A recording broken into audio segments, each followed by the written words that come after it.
Welcome to SVFF, tiếng Việt giọng miền Nam cho người nước ngoài.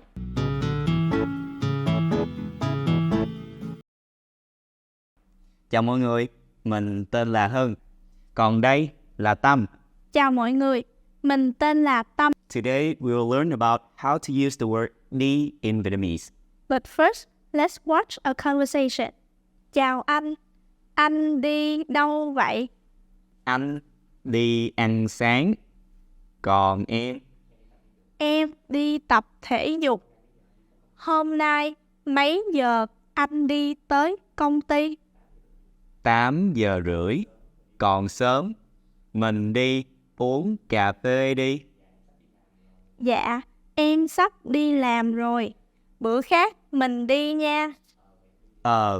Vậy em đi đi. Dạ, bye anh. Em đi đây. The word đi in Vietnamese has two different meanings. The first meaning you may already know is to describe an action where we move from one place to another place, which is go in English. For example, em đi tới trường. Mẹ đi tới công ty. Bà đi tới chợ. Đi is also an adverb used to express an imperative or an expression in spoken language. We use this word when we want to make a suggestion or command. It is placed at the end of the sentence. For example, anh tập thể dục đi.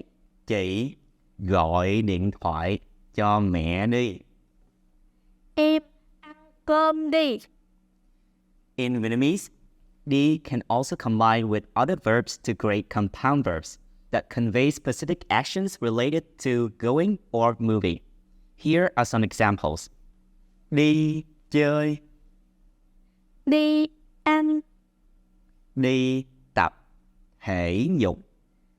Đi du lịch. We have this sentence which may confuse you. Anh đi đi. The first đi describes an action which is go. The second đi describes a command.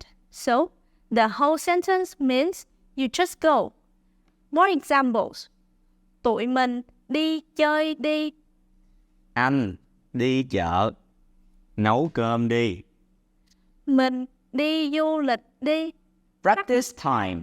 Translate these sentences into English. 1. Anh đi mua TV. 2. Em đi tới siêu thị. 3. Chị về nhà đi. 4. Mình đi tới công ty đi. 5. Anh đi tập thể dục đi. Comment your answer below and we'll check them out. This is the end of our lesson. See you next time. See you next time.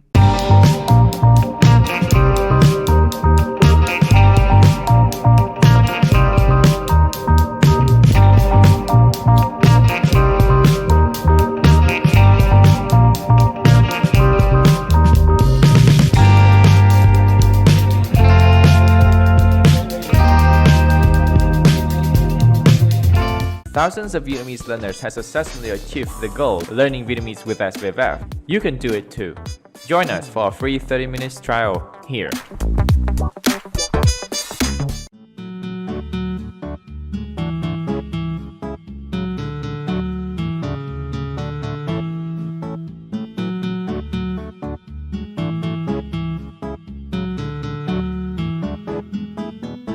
Did you know that within just 3 months of learning Vietnamese one-on-one with us, we can help you communicate in simple Vietnamese.